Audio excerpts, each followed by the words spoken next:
नमस्ते, स्वागत छ यहाँहरूलाई मेरो च्यानलमा। आज म यहाँहरूलाई तरुलको पकौडा बनाएर देखाउँछु। तरुलको पकौडा बनाउनको लागि मैले लिएको छु तरुल। यसलाई चाहिँ तासेर अनि यसरी गोलो गोलो पातलो पारेर काटेर लिएको छु। अब पकौडाको लागि चाहिने ब्याटर बनाउनु पर्छ। यसको लागि मैले राखे आधा कप बेसन, आधा कप चामलको पिठो, त्यसपछि मैले राखे बेसार, रातो धुलो खुर्सानी, नुन स्वाद अनुसार, त्यस्तै मैले जिरा धनिया पाउडर पनि राखेँ अनि गरम मसला पनि राख्ने। मैले चाहिँ थोरै चाट मसला पनि राखेँ, यसले चाहिँ पकौडामा एकदम मिठो स्वाद दिन्छ। त्यसपछि थोरै मरिचको धुलो पनि राख्ने। त्यसपछि अब यसमा थोरै पानी राख्दै यसको चाहिँ ब्याटर बनाउनु पर्छ।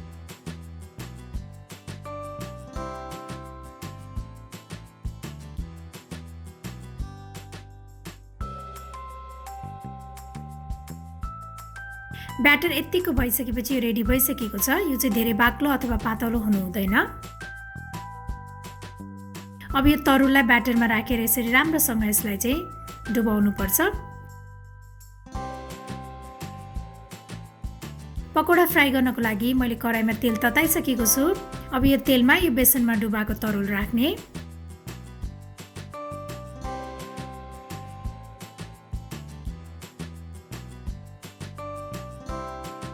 यसलाई चाहिँ मिडियम फ्लेममा गोल्डन ब्राउन हुने बेलासम्म फ्राई गर्नुपर्छ।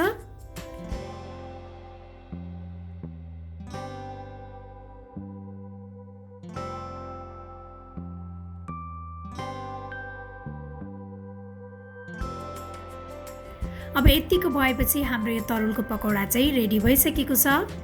यसलाई चाहिँ एउटा प्लेटमा ट्रान्सफर गर्ने।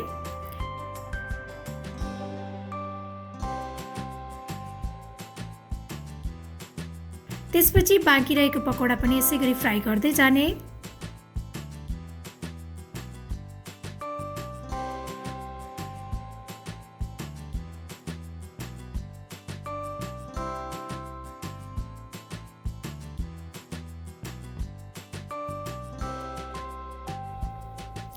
अब हाम्रो यो पकौडा चाहिँ सर्भ गर्नको लागि रेडी भइसकेको छ।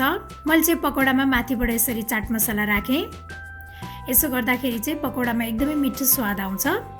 मलाई आशा छ यहाँहरूलाई तरुलको पकौडा बनाउने रेसिपी पक्कै पनि मन पर्यो होला र मेरो अरू यस्तै रेसिपीहरूको लागि प्लिज मेरो च्यानललाई सब्स्क्राइब गरिदिनु होला र मेरो भिडियोलाई लाइक, शेयर र कमेन्ट पनि गरिदिनु होला। Thank you for watching. Bye by.